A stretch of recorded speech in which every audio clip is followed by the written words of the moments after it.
నిర్మాణం చేసినటువంటి పరలోక పట్టణాన్ని చూడగలిగారు. అది ఇప్పుడు మనము చూడగలుగుతూ ఉండేటువంటి అభ్యాసంలోకి మనం రావాల్సినటువంటి వారమైన, ప్రయాసపడవలసినటువంటి వారమైన, ఎలాంటి ప్రయాసపడినప్పటికీ కూడా ఆ పరలోక పట్టణం మనం చేరాలి, మన గోల్ అది. అందుకే ఇప్పుడు 3 చూపులు అయ్యాయి. ఈ చూపుకి అంటే దేవుని చేత మనం ఆకర్షింపడాలంటే కనుక ఆ చూపు ద్వారా వశమవ్వాలి దేవునికి. చూపులో లక్షణాలు 3 అయ్యాయి మనకి. 4వది ఏంటంటే ధ్యాన చూపు అన్నారు. అంటే ధ్యానం కావాలి మనకి, ప్రార్థన కావాలి, ఆ తర్వాత మనకి విశ్వాసము కావాలి, ఇంకోటి ఏంటంటే జ్ఞానము కావాలి. ఈ 3 అయిన తర్వాత ధ్యాన చూపు అన్నారు. ధ్యాన పరులైన వారు కూడా ఎంతోమంది ఉన్నారు. మనకు తెలిసిన భక్తులు ఉన్నారు, బైబిల్లో ఉన్నటువంటి భక్తులు కూడా ఉన్నారు. ధ్యానము చేసేటటువంటి వారమై ఉండాలి. కనుక వాక్యం చదివేటప్పుడు చదువుకుంటూ వెళ్ళిపోవడం కాదు, దాన్ని ధ్యానించాలి. ఒక కామాలో కూడా ఉపదేశం ఉంటుంది మనకి, ఒక పులి స్టాప్లో కూడా ఉపదేశం ఉంటుంది మనకి. ఎందుకు కామా పెట్టారు, ఎందుకు ఐపన్ పెట్టారు, ఎందుకు పులి స్టాప్ పెట్టారు, అందులో ఎంత మర్మం ఉందో అనేటటువంటి విషయాలు మనం తెలుసుకోవాలని మరి బైబిల్ జ్ఞానం పొందినటువంటి బిడ్డలైన వారు చెప్తూ ఉంటారు. కనుక ఈ రకంగా మనం చేయవలసినటువంటి పని ఏంటంటే, యేసు నీ తలపే నాకు ఎంతో హాయి ప్రభు, యేసు నీ తలపే నాకు ఎంతో హాయి. యేసు నిన్ను తలంపగానే హృదయమానందముతో నిండున్. యేసు నిన్ను తలంపగానే హృదయమానందముతో నిండున్. నీ సముఖమున ముఖము చూచుచు వాసము చేసినప్పుడెట్లుండును, యేసు నీ తలపే నాకు ఎంతో హాయి ప్రభు, యేసు నీ తలపే నాకు ఎంతో హాయి. యేసు అనేటటువంటి 2 అక్షరాలు ఎంత మధురమో, అంత మధురమైనటువంటి పిలుపు యేసు అనేటువంటి 2 అక్షరాలు. యేసు రక్షకుడు, రక్షకుడై ఈ లోకానికి అభిషిక్తుడై వచ్చాడు యేసు క్రీస్తు ప్రభువారు. కనుక యేసుని తలపే నాకు ఎంత హాయి. యేసు అనగానే ఒక రకమైనటువంటి సంతోషం, ఆనందం, నాకు విశ్రాంతి కలుగుతుంది, నా మనసుకు హాయి కలుగుతుంది, హాయి కలుగుతుంది. అయితే నిన్ను తలంపగానే హృదయం ఆనందంతో నిండిపోతుంది, హాయి కలుగుతుంది, ఆనందం కలుగుతుంది. అయితే నీ ముఖం చూస్తూ నీ సముఖంలోనే ఉండి, ఇప్పుడు ఎక్కడుండి నేను తలంచుకుంటున్నాను, కానీ నీ సముఖంలోని నీ ముఖం ఎదురుగుండా ఉంటే ఇంకెంత సంతోషము. నీవు నేను ఎదురుగా కూర్చుని సంభాషణ చేసుకుంటే ఇంకెంత సంతోషం, ఇంకెంత ఆనందము అనేటువంటి అర్థం అన్నమాట దీనికి. కనుక దేవుని యొక్క ధ్యానం చేసుకోవడానికి ధ్యాన చూపు కావాలి. అందుకే మౌనం అన్నారు దైవజనులు, దేవదాసు దగ్గర. కనీసం రోజుకొక గంట నువ్వు ధ్యానంలో ఉండమ్మా అని చెప్తున్నారు. ధ్యానంలో ఉంటుంటే ఎన్నెన్ని దర్శనాలు వస్తాయో మనకి. అనుభవించే వారికి అది తెలుస్తుంది, కానీ మిగిలిన వారికి అది తెలియదు. నువ్వేది మీమాంసతో ఉన్నావో, అనుమానంతో ఉన్నావో, నువ్వు ధ్యానం చేస్తే కనుక దాని మీద ఒక రకమైనటువంటి క్లారిటీ వస్తుంది మనకి, స్వచ్ఛత వస్తుంది మనకి, స్పష్టం వస్తుంది మనకి. కనుక దేవుని యొక్క సన్నిధిలోనే మనకి ఏం కావాలన్నా కోరుకునేటటువంటి విధానము సన్నిధి. సన్నిధి సాప్లెస్ నిధి, సన్నిధి ఇది మంచి నిధి.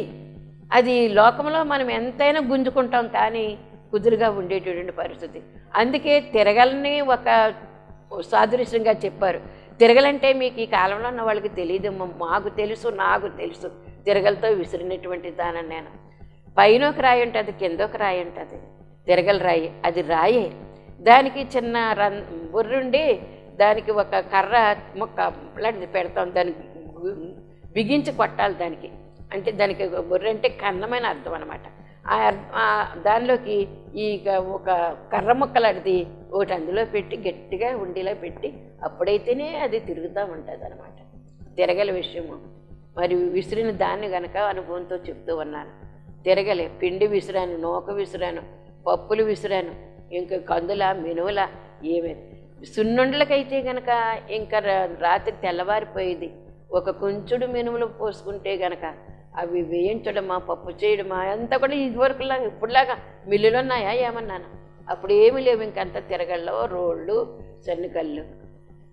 అలాగా ఇంకా అది చెయ్యాలని తపన పెట్టుకుంటే కనుక టైం చాలదనుకుంటే ఆ రాత్రంతా 2 అయినా 3 అయినా విసిరి ఒక్కళ్ళొక్కళ్ళమైన విసిరి ఎవరైనా ఒకళ్ళిద్దరు సహాయం చేస్తారు, 1 గంట చేస్తారు, 2 గంటలు చేస్తారు, అస్తమానం చేస్తారా? చేయలేరు. కనుక అది 2 అయినా అది సున్నుండలో విసిరి అది ఉండలు చుట్టి డబ్బాలో పెట్టుకుని ఆ తర్వాత 1 గంట విశ్రమించడం చేసేటండి తెలియచేస్తూ ఉన్నాను కదా. కనుక ఇప్పుడు అది ఏమీ లేదు, ఇప్పుడు మిల్లు దగ్గర పంపిస్తున్నారు, అది ఆడించేసుకుని తెచ్చేసుకున్నారు, కలిపేసుకున్నారు, ఎంత ఈజీ అయిపోయిందో. కనుక ఇలాంటి తిరగల గురించి చెప్తున్నాను ఇప్పుడు మీకు నేను. తిరగలకు 2 రాళ్ళు ఉంటాయి, రౌండ్గా, చిన్నవి ఉంటాయి, పెద్దవి ఉంటాయి. అయితే మరి ఇలా తిప్పుతూ ఉంటాం. పైరాయి తిరుగుతుందా, కింద రాయి తిరుగుతుందా? పైరాయే తిరుగుతుంది. కింద రాయి మరి తిరుగుతాను, 2 తిరిగితే పప్పు అవ్వదు, నూక అవ్వదు, ఇంకేమీ రాదు మనకి. ఇంకా అంటే 2 తైతెక్కలాడుతూ ఉంటే పని జరగదు. అందుకే విశ్వాస యొక్క జీవితం ఎలాగ ఉండాలట? కుదురుగా కూర్చున్నటువంటి అడుగు రాయిలాగా, తిరిగేటటువంటి పై రాయిలాగా మన జీవితం ఉండాలట. అంటే ఒకసారి చెప్తాను క్లారిటీ ఏంటంటే, మనము సన్నిధిలో కూర్చోవాలి. అడుగునున్న తిరగల రాయి ఎలాగైతే ఉందో అలా కుదురుగా కూర్చుని ఉండాలి. మనము కుదురుగా కూర్చుని ఉంటే అప్పుడు ఈ రాత్రి దేవుడు మనకేం తెలియచేస్తాడు, ఎక్కడికి వెళ్ళి ప్రార్థన చేయమన్నారు, ఎక్కడికి వెళ్ళి సువార్త చెప్పమన్నారో, ఎవరికి వెళ్ళి బోధ చెయ్యమన్నారో, అది రాత్రంతా మనకి ధ్యానంలో ఉంటే దేవుడు మనకు తెలియచేస్తాడు. అప్పుడు మనము ఉదయం లేచి తయారయ్యి దేవుడు చెప్పినట్లుగా మనం తిరిగి రావాల్సినటువంటి వారు. ఒక వీధిగా, ఒక ఊరికా, ఏ మార్గంలోకి, ఏ పేటలోనికి నువ్వు వెళుతున్నావు, ఏ జనుల మధ్య నువ్వు చేయవలసి ఉంది, అది దేవునికి రాత్రికాశంలో నువ్వు కుదురుగా కూర్చున్నాడు, దేవుని సన్నిధిలో ఉన్నావు. నువ్వు దేవుని యొక్క కృపావర్షం నీ మీద కుమ్మరించబడుతుంది. నువ్వెక్కడికి వెళ్ళావో బోధిస్తూ ఉన్నాడు దేవుడు. దేవుని దగ్గర బోధ విని అప్పుడు మనము బయటికి వెళ్ళినప్పుడు అక్కడ వెళ్ళినటువంటి ప్రతి ప్రదేశంలో కూడా, ప్రతి వ్యక్తికి కూడా మనం చెప్పిన ప్రతి మాట ఆకర్షణీయంగా ఉంటుంది. అప్పుడు వారు దేవుళ్ళలోనికి రావడానికి అవకాశం కలుగుతుంది. అంతే తప్ప 2 రాళ్ళు తిరిగితే అంటే అస్తమానం తిరుగుతూనే ఉంటాను, నేను వచ్చి పడుకుంటానంటే కుదరదు. ధ్యానం ధ్యానమే, సేవ సేవే. కనుక సేవ చేసే ప్రతి బిడ్డ కూడా కింద తిరగల వలె దేవుని సన్నిధిలో ఉండాలి. పై రాయి అంటే కింద రాయి వలె, పై రాయి వలె నువ్వు సువార్తగా తిరగవలసి ఉండాలి. అప్పుడే నీకు ఈ నూకలాంటి ఆత్మల, పప్పులాంటి ఆత్మల, మరి పిండిలాంటి ఆత్మల వస్తాయి నీ దగ్గరికి. అది దేవుని యొక్క చిత్తమైనదని మరి మీకు నేను తెలియజేస్తూ ఉన్నాను. కనుక కుదురుగా కూర్చోవలసిన టైంలో కూర్చోవాలి. నేను కూర్చోనంటే కుదరదు, కూర్చోవాలి. కూర్చుంటేనే దేవుడు నీకు దర్శనాలు ఇస్తాడు. దర్శన రూపంలో, వాక్య రూపంలో దేవుడు మాట్లాడుతూ ఉంటాడు. అదే సన్నిధి. మొర్ర పెట్టుకునేదంతా ఇదే, గోజాడేదంతా ఇదే. నువ్వు కాసేపు కూర్చోమ్మా దేవుని సన్నిధిలో, దేవుని యొక్క కృపావర్షం నీ మీద కుమ్మరించబడుతుంది అనేటటువంటి మాటలు. అది అర్థం చేసుకోండి విన్నటువంటి బిడ్డలందరూ కూడా. ప్రతి ఒక్కరికి కూడా అవసరమే, నాకు కూడా అవసరమే, మీకు అవసరం, ప్రతి ఒక్కరికి కూడా అవసరమే. కాసేపు కూర్చోవాలి దేవుని యొక్క సన్నిధిలో. మౌనంగా ఎప్పుడైతే నువ్వు కూర్చుంటావో దేవునికి నువ్వు అవకాశం ఇచ్చినట్లు. నువ్వు అలా గంగిరెద్దులా తిరుగుతూ ఉంటే నీ యొక్క ఆత్మశక్తి అంతా కూడా నశించిపోతుంది. అందుకే ఆత్మశక్తి మళ్ళీ పొందాలంటే కనుక నువ్వు తెల్లవారుజాము దేవుని సన్నిధిలో ఉండు. దేవుని సన్నిధిలో ఎప్పుడైతే నువ్వు ఉన్నావో దేవునికి తెలియచేస్తాడు, నీ నోటికి మాటలు అందిస్తాడు. కనుక నీ మార్గానికి వెలుగు చూపిస్తాడు దేవుడు. ఇది తిరగలి యొక్క రహస్యము. తిరగలిలాగా ఉండాలట. అంటే తిరగల్లాగా ఒకళ్ళను, అంటే పైరాయిలాగా ఒకళ్ళను, కింద రాయిలాగా ఒకళ్ళు కాదు. 2 కలిపి నువ్వే, 2 కలిపి నేనే. కనుక ఈ 2 కుదురుగా పనిచేస్తూ ఉంటేనే అది మరి సానుకూలమైనటువంటి పద్ధతి అని మీకు నేను తెలియజేస్తున్నా. ఈ సిలువ ధ్యానము, మరి ఆయన యొక్క కృపా ధ్యానము మనం ధ్యానించవలసినటువంటి వారమైన తలంపటండి. ఆయన తలంపే మనం కావలసి ఉన్నది. ఇంకోటి సిలువ ధ్యానము చేయవలసినటువంటి వారమై ఉన్నాం. ఏంటంటే సిలువ ధ్యానం చేసేడి వారికి సిలువ విలువ కలుగును వారికి, సిలువ ధ్యానం చేసేడి వారికి సిలువ విలువ కలుగును వారికి. సిలువను గురించి ధ్యానించాలి మనం. కాసేపు కూర్చుని ప్రభువా ఆ రోజు నిన్ను వారు ఇలా కొట్టారు, ఇంత రక్తం ఖర్చు, ఇన్ని దెబ్బలు ప్రవ్వా. అందుకే పురుషోత్తం చదువు, నీ పక్క గాయములోనికి దూరి నేను, నీ లోతు ఎంత ఉందో, నా మీద నా ప్రేమ యొక్క లోతు ఎంత ఉందో నేను గమనించుకోగలుగుతాను ప్రవ్వా అని పురుషోత్తం చౌదరి గారు రాశారు పాట. కనుక ఆ పాట ధ్యానం చేసుకునేటప్పుడు ఆ పాట పాడుకుంటూ ఉంటే కనుక మన హృదయం ద్రవించిపోతూ ఉంది, అనుభవంలోనికి రావాలి. ఆ అనుభవం కావలసి ఉన్నది. అందుకే సిలువ విలువ కలిగిన వారికి, శ్రమల కోర్చిన వారికి నీవు శ్రమల విముక్తి దయచేయుదువు. యేసు నీ సిలువ ధ్యానం ఎంతో హాయి ప్రభు, యేసు నీ సిలువ శక్తి ఎంతో విముక్తి. కీర్తన గ్రంథం 104:34లో ఆయనను గురించినటువంటి నా ధ్యానము ఆయనకు ఇంపుగా ఉండునుగాక. మన ధ్యానం అక్కడికి వెళ్తాం, ధ్యానం అని అక్కడికి వెళ్తాం, కానీ అమ్మ ఎలాగుందో, నాన్న ఎలాగున్నాడు, మా పిల్లలు అక్కడ ఏం చేస్తున్నారు, అమెరికాలో ఉన్నారు, పలానా చోట ఉన్నారు, వాళ్ళు ఏం చేస్తున్నారు, అక్కడ కూర్చుని అదే ధ్యానంతో ఉంటే ఇంకిక్కడిక్కడే తిరుగుతుంది మన యొక్క ధ్యానం. ఎలాగా కయ్యని గారు అర్పణ చూస్తే పొగంతా కూడా ఈ కిందే తిరిగిందట. ఏబెల్ గారు అర్పణ ఎక్కడికి వెళ్ళింది, తిన్నంగా దేవుని సన్నిధికి వెళ్ళిపోయింది. మనం కూర్చున్నాము అంటే కనుక పని జరగాలి.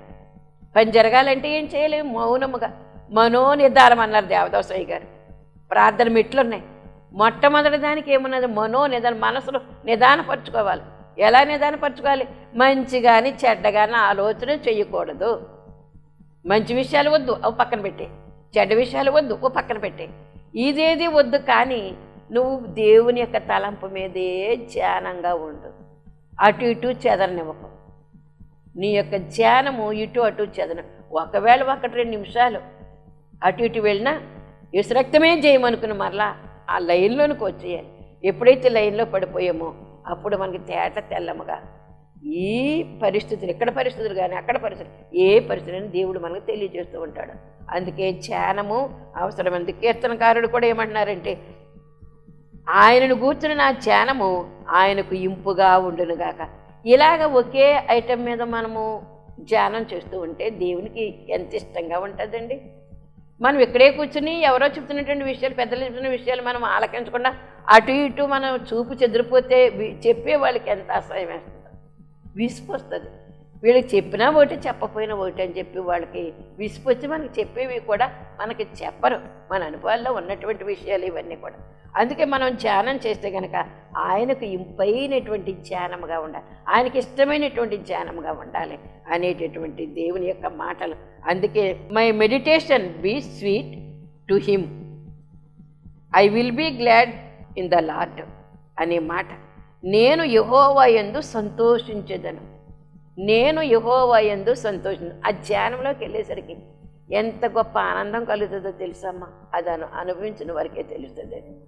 ధ్యానం టైంకి కనుక మనం అలాగా శుద్ధైపోయి రేవు బట్టలు కట్టుకుని దేవుని దగ్గరికి మనం వెళ్ళిపోయామంటే ఎంత ఆహ్లాదకరమైనటువంటి, ఏది కూడా జ్ఞాపకం రాదు, ఆయనతోటే జీవితం అనేటటువంటి తలంపుతోటి మనం ఉంటే కనుక ఎన్నో దర్శనాలు దేవుడు మనకి ఇస్తూ ఉంటాడు. మనం చేయాల్సినటువంటి పనులు, విడవలసినటువంటి కార్యక్రమాలు అన్నీ కూడా దేవుడు మనకి తెల్లంగా తెలియజేస్తాడు. కనుక ఆయన యందు మనం సంతోషించవలసినటువంటి వారమై ఉన్నాం. ఇదేంటిది, ధ్యాన చూపు, ధ్యానముతో చూసేటటువంటి చూపు.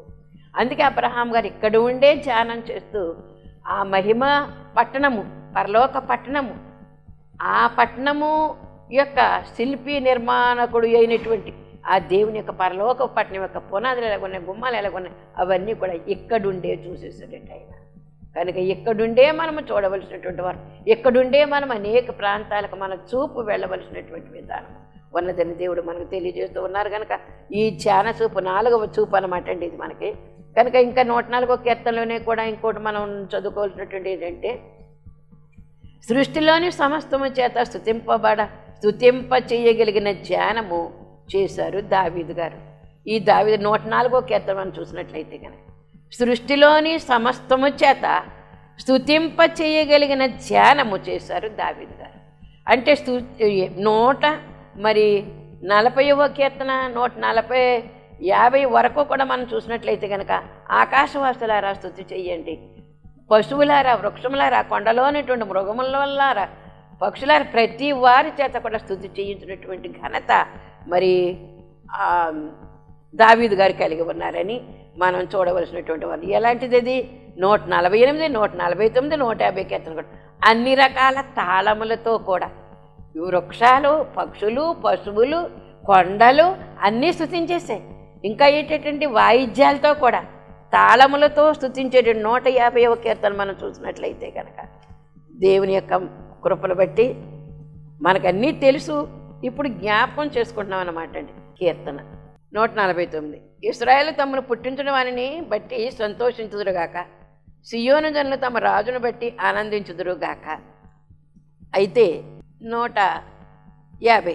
యెహోవాను స్తుతించుడి, ఆయన పరిశుద్ధాలయమందు దేవుని స్తుతించుడి, ఆయన బలమును ప్రసిద్ధి చేయు ఆకాశ విశాలమందు ఆయనను స్తుతించుడి, ఆయన పరాక్రమ కార్యములను బట్టి ఆయనను స్తుతించుడి, ఆయన మహాప్రభావమును బట్టి ఆయనను స్తుతించుడి, బోరధ్వనితో ఆయనను స్తుతించుడి, స్వరమండలముతోనూ సితారాతోనూ ఆయనను స్తుతించుడి, తంబురతోనూ నాట్యముతోనూ ఆయనను స్తుతించుడి, తంతి వాద్యములతోనూ పిల్లన గ్రోవితోనూ ఆయనను స్తుతించుడి, మ్రోగు తాళములతో ఆయనను స్తుతించుడి, గంభీర ధ్వని గల తాళములతో ఆయనను స్తుతించుడి అనేటటువంటి మాటలో ఇంకా 149లో 5 భక్తులు ఘనత నుండి ప్రహర్షించుదురుగాక, వారు సంతోషభరితులై తమ పడకల మీద ఉత్సాహగానము చేయుదురుగాక, వారి నోట దేవునికి చేయబడి ఉత్సాహ స్తోత్రములున్నవి. అన్యజనులకు ప్రతిదండన చేయుటకును, ప్రజలను శిక్షించుటకును, గొలుసులతో వారి రాజులను, ఇనుప సంఖ్యలతో వారి గనులను బంధించుటకును, విధింపబడిన తీర్పు వారి మీద నడుపుటకును, ఇది వారి చేతులు 2 అంచులు గల ఖడ్గమున్నది. ఇదే స్తుతి అనేటటువంటిది 2 అంచులు కలిగినటువంటి ఖడ్గమని స్తుతించడం ద్వారా అట్టి ఖడ్గము పొందవలసినటువంటి వారమై ఉన్నామని దేవుడు మనకి ఇలాగా తెలియజేస్తూ ఉన్నారు. దేవుని కుమారుని యొక్క రూపము ధ్యానములో చూసిన వాడే దావీదు గారు. ఎక్కువ స్తుతి కీర్తన రాసినటువంటి దావీదు గారు. అలాగే కీర్తన 22లో కూడా ఏమనుందంటే సిలువ ధ్యానం కనబడుతూ ఉంది. అదంతా వివరంగా మనం చెప్పడానికి కాదు కానీ, అయితే కీర్తన 63:4లో ఏమనుందంటే, నా మంచము మీద నిన్ను జ్ఞాపకము చేసుకొని రాత్రి జాములయందు నిన్ను ధ్యానించినప్పుడు క్రొవ్వు మెదడు నాకు దొరికినట్లుగా నా ప్రాణము తృప్తి పొందుచున్నది అనేటటువంటి మాట దేవుడు మనకి తెలియచేస్తూ ఉన్నారు. కనుక కొవ్వు మెదడు దీని గురించి కూడా ఏముందంటే, కొవ్వు మెదడు ఎందుకు? మెదడేమో జ్ఞానానికి, కొవ్వేమో శరీర బలానికి. ఇది రాత్రి జాముల యందు దేవుని స్తుతించడం ద్వారా మనకి భాగ్యం కలుగుతుంది.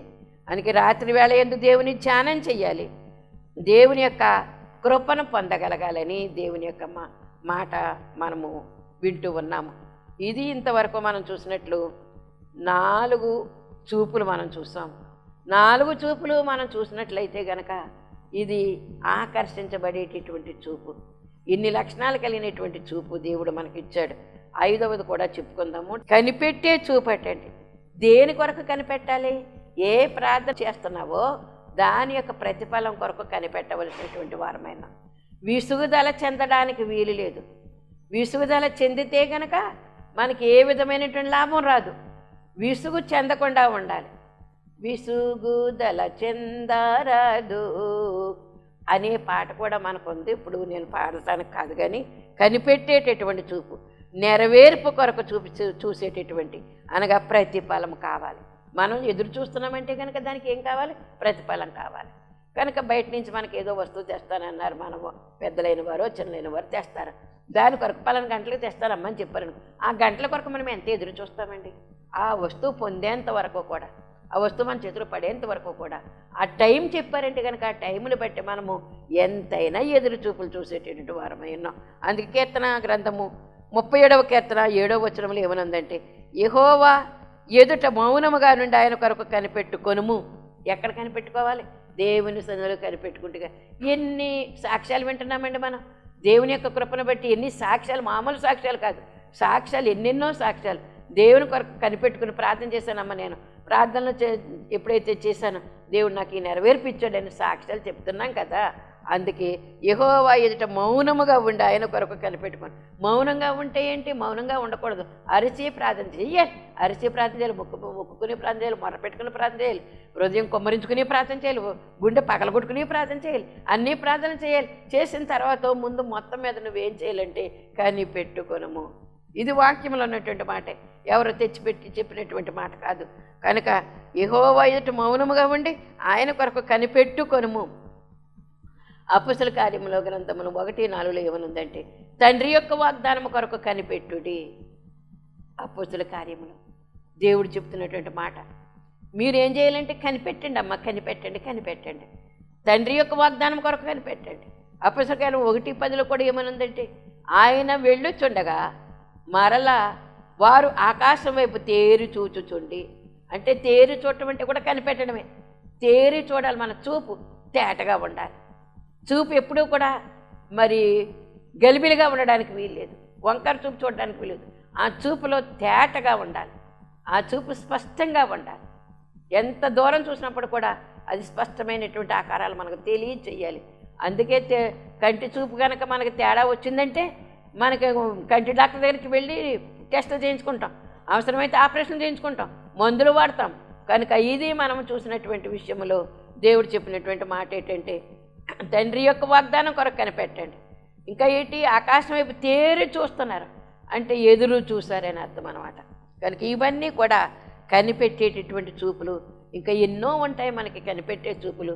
పైనున్న వాటి ఎందే చూసేటటువంటి స్థితి మనము కలిగించుకోవాలి. ఇంకోటి ఏంటంటే, ఇవన్నీ గాక కేవలము ఏదో వస్తుందో ఏదో చేస్తారనేటువంటి వస్తువుల కొరకు కాదు, కేవలము రెండవసారి వచ్చేటటువంటి ప్రియుని కొరకే ఎదురు చూడవలసినటువంటి వారమైనా. నీ ప్రియుడు, నా ప్రియుడు, మన ప్రియుడు వస్తున్నాడు రెండవసారి. ఆయన స్థలాలు సిద్ధం చేసేసాడు. ఆ స్థలాల్లో మనల్ని పెట్టడానికి ఆయన రెండవసారి మేఘం మీదకి వస్తున్నారు. మొదటిసారి వచ్చినటువంటి భూమి మీదకు వచ్చారు, తిరిగారు, సంచారం చేశారు, సువార్త చేశారు, అన్నీ చెప్పవలసినవన్నీ కూడా చెప్పేశారు. ఇప్పుడు తయారై ఉన్నామని మన కోసము తీసుకుని వెళ్ళడానికి ఆయన రెండవసారి మహిమ మేఘం మీద ఆయన వస్తూ ఉన్నారు. మేఘముల మీద ఆయన ఉంటారు, మేఘములు వచ్చి మనల్ని తీసుకొని పోతాయి. మేఘములు ఒక్కొక్కటి కూడా షకీనా మేఘం అన్నారు, దాన్ని ఏమన్నారు? షకీనా మేఘం. నీకో మేఘం, నాకో మేఘం. ప్రతి విశ్వాసకి కూడా పాదముల కిందకు ఆ మేఘం వస్తుంది. మేఘం యొక్క లక్షణం ఏంటంటే పైకి ఎగిరేటటువంటి లక్షణం, కిందుండే లక్షణం కాదు, పైనుండేటువంటి లక్షణం. కనుక నీకు నువ్వైతే కనుక నువ్వు వెళ్ళలేవు.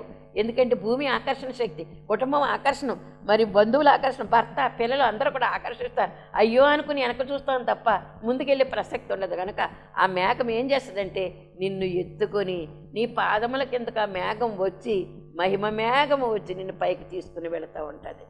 కనుక అది ఎత్తబడుట అనేటువంటి మాట. ఆయన దిగి వచ్చారు, మరి ఈ లోకంలో ఉన్నారు, చేసి వెళ్ళిపోయారు, స్థలాలు సిద్ధం చేసి ఆయనున్న చోటుకి ఆయన తీసుకుని వెళ్తారు నిన్ను నన్ను కూడా. అందుకే అటువంటి సహవాసము ఏం చేయమన్నారు? కనిపెట్టేటటువంటి చూపు. పైనున్నవన్నీ కాక ప్రియుని కొరకు, 6వది అనమాట, ప్రియుని కొరకు ఎదురు చూసేటటువంటి చూపు. మనోనిదానము కలిగి ఉండాలి. కొన్ని గంటలైనా సరే, కనీసం గంట అన్నారు, కనీసం గంట అయినా సరే మోకాళ్ళుని మనోనిదానము కలిగి ఆయన సహవాసమును కోరుకునేటటువంటి. నువ్వే కావాలి ప్రభా, ఆ దర్శనం ఈ దర్శనం వెలుగొచ్చిందని, అక్కడ ఎక్కడో మరి ఇంకేదో దీవెన ఉందని, అది కాదు ఇది కాదు, నాకు కావాల్సింది నువ్వే నా దగ్గరకు వచ్చేయి ప్రభా అని పలికినటువంటి మాట. మన యొక్క మాట ఆయనకి ఎంతో ఇష్టంగా ఉంటుంది. అందుకే ఏం చేయాలంటే దైవ ప్రత్యక్షత కలిగినటువంటి చూపు మనకి అవసరమైనది. బైబిల్ అంతటితో కూడా ప్రత్యక్షత అంటే ఏంటో కాదు, దేవుడు మనకు కనపడటమే ప్రత్యక్షత. కనుక 40 రోజులు ధ్యానం చేస్తాం మనం. 40 రోజులు దేవుని యొక్క ప్రత్యక్షత ఏదో ఒక రూపంలో దేవుడు మనకు దర్శనాలు ఇస్తూనే ఉంటారు. యెషయా గ్రంథం 9:6 కూడా ఏలయనగా మనకు శిశువు పుట్టెను, మనకు కుమారుడు అనుగ్రహింపబడెను, ఆయన భుజం మీద రాజ్యభారం ఉండును, అత్యకరుడు, ఆలోచనకర్త, బలవంతుడైన దేవుడు, నిత్యుడు తండ్రి, సమాధానకర్త అధిపతి అని ఆయనకు పేరు పెట్టబడును అని ఎదురు చూస్తున్నటువంటి ప్రవక్తలైనటువంటి వారికి, పితరులైనటువంటి వారికి దేవుడు ఇచ్చినటువంటి వాగ్దానాలు ఎన్నో. యెషయా గారికి ఇచ్చినటువంటి వాగ్దానం తర్వాతే 700 సంవత్సరాలకి యేసుక్రీస్తు ప్రభువు ఈ లోకానికి వచ్చినటువంటి మాట. ఆయన చెప్పారు, వెళ్ళిపోయారు. ఎదురు చూసినటువంటి వారందరికీ కూడా దేవుడి యొక్క దర్శనాలు కనపడ్డాయి. అందుకే ప్రకటన 1:3 కూడా మనం చూసినట్లయితే గనక యోహానుకు పద్మసు ద్వీపంలో 7 సంఘముల యొక్క రూపం చూసేశారు. ఎక్కడుండి? ఇక్కడే ఉండే, భూలోకంలో ఉండే. ఆయన ఆత్మ పైకి వెళ్ళిపోయింది. ఆత్మ 4వ ప్రకటన 4వ అధ్యాయంలో, ఆ 4వ అధ్యాయంలో వెళ్ళక ముందు ఆయన ఎక్కడుండగానే 7 సంఘాల చరిత్ర, 7 దీపస్తంభముల మధ్య సంచరించే వాని యొక్క చరిత్ర, 7 సంఘముల యొక్క చరిత్ర యోహాను గారికి చూపించిన విధముగా మనం చూస్తూ ఉన్నాం. అందుకే యేసుని నమ్ముకున్నటువంటి వారికి కూడా అలాంటి గొప్ప ఆదర్శమే కలుగుతుంది. ఆ దర్శనాలే కలుగుతూ ఉంటాయని చెప్పుకోవాలి. చెరసాల్లో ఉన్నప్పుడు పౌలు గారు ఆత్మరీతిని సంఘములను చూసి ఆనందించినట్లుగా కొలస్సీ పత్రిక 2:5 మనం చూస్తూ ఉన్నాము. అలాగే యోహాను గారు కూడా 3 లోకాల సంగతి కూడా, 3 కాలాల సంగతి కూడా చేసినట్లుగా రాసినట్లుగా మనం చూస్తూ ఉన్నాం. ప్రకటన గ్రంథం 4వ అధ్యాయంలో ఆ విధంగా మనం చూసినట్లయితే గనక ప్రకటన 1:3లో యోహానుకు పద్మసు ద్వీపములో 7 సంఘాల రూపము, ఆత్మ సంచార చూపు అన్నారు. దైవజనులు దేవదాసయ్య గారు కూడా ఒకే ప్లేస్లో ఉండి ప్రసంగం చేస్తే అది 7 ప్రదేశాల్లో, 7 పట్టణాల్లో ఆయన స్వయంగా అక్కడికి వెళ్ళి ప్రసంగం చేసినట్లుగా ఒకరికి ఒకరు తెలుసు. ఇవాళ మా చర్చిలో దేవదాసయ్య గారు ప్రసంగం చేశారు పలానా అంశం మీద అంటే, అయ్యో ఇదేంటి అదే టైంకి మా చర్చిలో పని చేశారు, మా చర్చ చేశారని వీరు ఉత్తరాల ద్వారాగా కూడా చేసినటువంటి, మరి చెప్పుకుని తెలియజేసినటువంటి. కనుక ఆహారములలో ఒకదాని గురించి, ఆహారములు ఇలాంటి ఆలోచనలు కలిగినటువంటి, చూపు కలిగినటువంటి వారమై మనము ఉండాలని ఆత్మ సంచార చూపు అన్నారు, కనిపెట్టే చూపు అన్నారు. కనుక పైనున్నవి కాదు నాయన, నువ్వే నాకు కావాలనుకునేటటువంటి ఈ చూపు ఆత్మ సంచార చూపు. అందుకే ఈ చూపులే ఒక్కొక్క హారము చేత నీవు నన్ను వశపరుచుకున్నావమ్మా అనేటటువంటి వినయము, విధేయత, ఇలాంటివన్నీ కూడా వినయం, విధేయత గొప్ప గొప్ప లక్షణమని దేవుడు మనకు తెలియజేశారు. కనుక ప్రభు వేసే హారాలు కొన్ని, మనం సంపాదించుకునే హారాలు కొన్ని, ఇలాంటి హారములు మనం వేసుకోవలసినటువంటి వారమైనా గనక అట్టి హారములు, ఒక్క హారము మనం ధరించుకోవలసినటువంటి వారమైన, ఒక్క హారం ఆయనకు వేయవలసినటువంటి వారం. ఆయన మన మెడలో వేసే హారాలు కొన్ని ఉన్నాయి, మనం ఆయనకు వేసే హారాలు కొన్ని ఉన్నాయి. అట్టి దీవెన ఆశీర్వాదములు ఈ యొక్క ఒక్క చూపులో ఉన్నటువంటి ఆకర్షణ మనము కూడా పొందగలుగుటకు దేవుని యొక్క కృప మన మీద ఉండును గాక. ఆమేన్. ప్రభువా వందనాలు. వినిన వాక్యమంతలను ముద్రించుకున్నట్టుకు సహాయం చేయమని, అనేక మందికి బలమైనటువంటి సాధనంగా ఈ యొక్క వాక్యము వర్తమానం ఉంటకు సహాయం చేయమని యేసు అతి పరిశుద్ధ నామమున అడుగుచున్నాను పరమ తండ్రి. ఆమేన్. మరణాత.